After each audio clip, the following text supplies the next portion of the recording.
Hello student, आज हम करेंगे आपकी क्लास 12 का चैप्टर 7 इंटीग्रल्स। देखो इसके अंदर हमें क्या करना है, इंटीग्रेशन निकालना है। इंटीग्रेशन क्या होता है बच्चों हमारा, इसमें है हमें ये एक प्रोसेस होता है। ये क्या होता है, एक प्रोसेस होता है। Integration is the process to find the anti derivative of the given function. ठीक है, तो क्या होता है integration, the process of finding the anti derivative of the function is called integration, या फिर हम इसको कह सकते हैं रिवर्स ऑफ डेरिवेटिव या इन्वर्स ऑफ डेरिवेटिव। जैसे कि हमारा क्या करते थे हम पहले, पॉजिटिव जैसे प्लस होता है, प्लस का रिवर्स क्या होता है या इन्वर्स क्या होता है, प्लस का माइनस। मल्टीप्लाई का क्या होता है, डिवाइड करना। ऐसे ही हमारा डिफरेंशिएशन का रिवर्स क्या होता है, हमारा इंटीग्रेशन।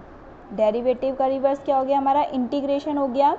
इसमें हमें क्या होता है, देखो ये क्या ज़रूरत पड़ी हमें इंटीग्रेशन निकालने की, कि जब हमें डेरिवेटिव पता है तो हमें इंटीग्रेशन क्यों निकाला, कि जैसे आपको कह दिया गया एक फंक्शन का डेरिवेटिव दे दिया, ठीक है, एक फंक्शन का डेरिवेटिव दे दिया हमें 4x की क्यूब, और आपसे इसका ओरिजिनल फंक्शन, कि ये जो हमारा ये फंक्शन है ना जिसका हमने डेरिवेटिव किया है, तो इसका जो है ओरिजिनल फंक्शन क्या है, इसको क्या कहते हैं, ओरिजिनल फंक्शन या प्रिमिटिव फंक्शन।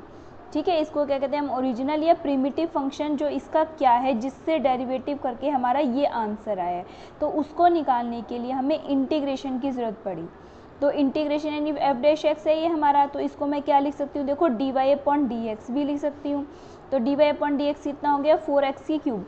तो आप बता सकते हैं 4x की क्यूब किसका डिफ्रेंशिएशन होगा, x की पावर 4 का। 4x की क्यूब किसका डिफ्रेंशिएशन है, x की पावर 4 का, या फिर क्योंकि क्या होगा x की पावर 4 का 4x की क्यूब, यानी कि जो ये होता है ना 4, ये तो मल्टीप्लाई में आ गया और एक पावर कम हो गई। या फिर हम कह सकते हैं x की पावर 4 प्लस 3 का भी, कोई बच्चा कहेगा कि मैम x की पावर 4 प्लस 3 का भी तो डिफ्रेंशिएशन 4x की क्यूब होता है। कोई कहेगा कि x की पावर 4 प्लस 7 का भी डिफ्रेंशिएशन हमारा 4x क्यूब होता है। तो ये जो है हमारे 3, 7, ये जो है हमारे कॉन्स्टेंट्स, ठीक है, ये कुछ भी हो सकता है हमारा, तो हमने इसकी जगह क्या लगा दिया बच्चों, c लगा दिया। तो ये जो होता है हमारा आर्बिट्रेरी कांस्टेंट होता है, तो ये हमारा कुछ भी हो सकता है। तो ये हमारा इससे हमारा क्या रिजल्टेंट निकलता है कि जो डिफ्रेंशिएशन होता है वो तो यूनिक है, लेकिन जो इंटीग्रेशन है वो हमारा यूनिक नहीं होता। देखो इसका भी डिफ्रेंशिएशन जो है, इसका भी डिफ्रेंशिएशन ये, इसका भी यही होता है और इसका भी यही, लेकिन इंटीग्रेशन देखो सबके अलग अलग आएंगे। तो इस वजह से डिफ्रेंशिएशन हमारा यूनिक होता है, लेकिन इंटीग्रेशन जो है हमारा यूनिक नहीं होता। अब जैसे हमारा ये डिफ्रेंशिएशन ऑफ साइन एक्स क्या होगा, हमारा कॉस एक्स। तो अगर हमसे पूछा जाए जो कॉस एक्स है इसका प्रिमिटिव या फिर ओरिजिनल सॉल्यूशन क्या होगा, तो हम क्या कहेंगे, साइन एक्स। कॉस एक्स का जो प्रिमिटिव या ओरिजिनल सॉल्यूशन है वो क्या आएगा, हमारा साइन एक्स आएगा। ठीक है, इसका जो ये सिंबल होता है इसको देखो ऐसे करके रिप्रेजेंट करते हैं इसके सिंबल को। जैसे हमें ये एक फंक्शन एफ एक्स दे दिया और इंटू में डी एक्स, तो ये क्या है, इंटीग्रेशन करना है हमने एफ का विद रिस्पेक्ट टू, इंटीग्रल है हमारा of F with respect to x.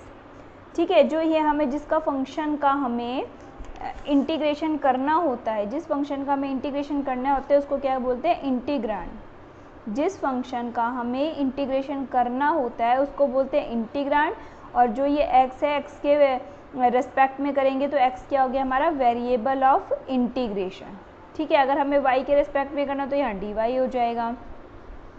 अब हमारा जैसे ये है तो हम इसका जो इंटीग्रेशन 4x की क्यूब का क्या आ जाएगा, जैसे हमने करा था ना x की पावर 4 का डिफरेंशिएशन 4x की क्यूब। अब ऐसे 4x की क्यूब का इंटीग्रेशन क्या आ जाएगा, x की पावर 4 प्लस में c लगा देंगे। अब हमें नहीं पता c क्या, कुछ भी हो सकता है, तो ये आर्बिट्रेरी कांस्टेंट है या फिर इसको कांस्टेंट ऑफ इंटीग्रेशन भी कह सकते हैं। ठीक है, इसमें हमारे पास दो टाइप से इंटीग्रेशन आते हैं बच्चों, एक तो होता है इनडेफिनिट इंटीग्रेशन और एक होता है डेफिनेट इंटीग्रेशन। एक है हमारा इनडेफिनेट इंटीग्रेशन और एक डेफिनेट इंटीग्रेशन होगा।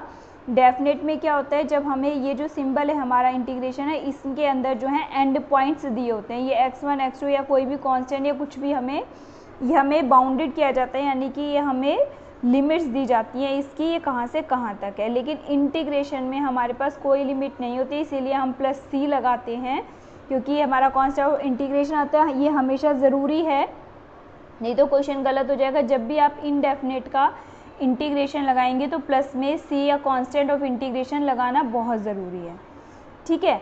और ये हमारा क्या है, डिफरेंशिएशन यूनिक होता है, बट इंटीग्रेशन जो है हमारा यूनिक नहीं होता है। अब हमारा इसका यूज़ क्या है, देखो इसका हमारा यूज़ क्या होता है, हमें एरिया निकालना होता है अंडर द कर्व। अभी हमारा आएगा, हमारा 8 चैप्टर आएगा, इसके अंदर हम इसमें हमें क्या निकालना है, एप्लीकेशन ऑफ इंटीग्रेशन में हमें कुछ कर्व्स दिए जाएंगे, उनका हमें एरिया निकालना है with the help of integration से, तो वहाँ पर ये यूज़ होता है हमारा।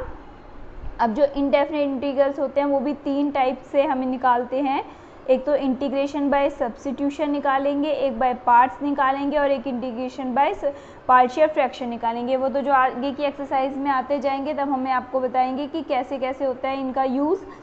अब इसके अंदर कुछ फॉर्मूले हमारे पास, वो फॉर्मूले हमें अच्छे से लर्न करने हैं। वैसे बहुत आसान है, क्योंकि अगर आपको डिफरेंशिएशन के आते हैं तो डिफरेंशिएशन का तो रिवर्स ही है, ये इन्वर्स है, तो अगर डिफरेंशिएशन के आते हैं तो ये इंटीग्रेशन के बहुत ईजीली आपको याद हो जाएंगे। देखो अगर मैं आपसे कहती हूँ दोनों इकट्ठे लिख दिए ताकि आपको इसमें कंपेयर करने में बहुत ईजी हो जाए, कि जैसे अगर डिफरेंशिएशन x की पावर n+1 अपॉन में n+1 का अगर हमें डिफरेंशिएशन निकालना है तो क्या आएगा, x की पावर n आएगा, क्योंकि जो ये n+1 है ये मल्टीप्लाई में हो जाएगा, और x या n+1 में से एक माइनस कर देंगे तो x की पावर n हो जाएगा। यहाँ तो n+1 से n+1 कट जाएगा, तो ये क्या आ जाएगा, x की पावर n। अब इसका इंटीग्रेशन देखते हैं, तो x की पावर n का क्या होता है बच्चों, जो भी पावर होती है उसके अंदर एक तो ऐड करते हैं, जितनी भी आपको पावर दी है उसके अंदर एक ऐड कर देंगे, और फिर वो जितनी पावर निकल के आएगी उससे क्या कर देंगे, हम डिवाइड कर देंगे, और प्लस में क्या लगा देंगे, कांस्टेंट ऑफ इंटीग्रेशन।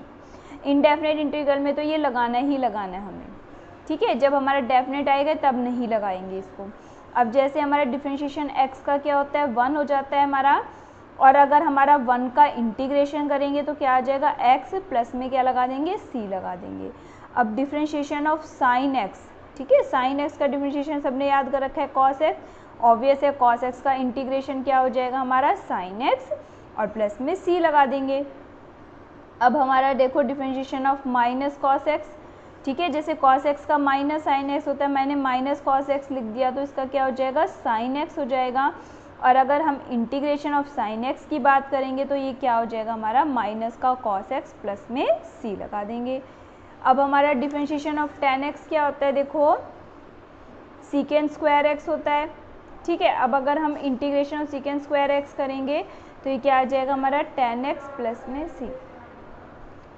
अब अगर हमारा डिफरेंशिएशन माइनस का cot x का करते हैं तो क्या आ जाता था हमारा, कोसिकेंड स्क्वायर x, और अगर कोसिकेंड स्क्वायर x का हम इंटीग्रेशन करेंगे तो क्या आ जाएगा, माइनस का cot x प्लस में c आ जाएगा। अब अगर हमारा sec x का हम डिफरेंशिएशन करते थे तो क्या आता था, देखो sec x tan x आता था, और अगर हम sec x tan x का देखो एंटी डेरिवेटिव हो गया ना इसका, अगर हम डिफरेंशिएशन इंटीग्रेशन करेंगे तो क्या आ जाएगा, sec x आ जाएगा हमारे पास। इसी तरीके से माइनस का कोसिकेंट x है तो इसका क्या आता है differentiation, cosecant x cot x आ जाएगा, और फिर कोसिकेंट x cot x का अगर हम इंटीग्रेशन करेंगे तो क्या आ जाएगा, माइनस का कोसिकेंट x आ जाएगा, प्लस में c लगा देंगे। अब डिफरेंशिएशन ऑफ हमारा क्या आता है, साइन इनवर्स x का, साइन इनवर्स x का हम क्या लगाते थे, देख क्या करते हैं, 1 अपॉन में √1 माइनस में x स्क्वायर, और अगर हमें ऐसे आ जाए लिखा हुआ dx, हमें इंटीग्रेशन करना है अंडर रूट में 1 अपॉन में 1 माइनस एक्स स्क्वायर, तो हम इसको डायरेक्ट क्या कर देंगे, साइन इनवर्स x का लगा देंगे ये हमारा, ठीक है। और अगर हमारा देखो माइनस का कॉस इनवर्स x का करते हैं तो क्या होता है हमारा डिफरेंशिएशन, या फिर अगर हमें यहाँ पे कॉस इनवर्स x लिखते हैं तो माइनस का 1 अपॉन में √1 माइनस एक्स स्क्वायर होता है, या फिर माइनस यहाँ शिफ्ट कर दिया तो इसका यहाँ पर पॉजिटिव आ गया 1 अपॉन में √1 माइनस एक्स स्क्वायर। अब ये dx अपॉन में अगर हम इसका इंटीग्रेशन करते हैं, देखो ये दोनों सेम है, ये देखो हमारी वही बात आ गई ना, इंटीग्रेशन तो यूनिक नहीं होता हमारा, देखो इसमें दोनों सेम आ गए।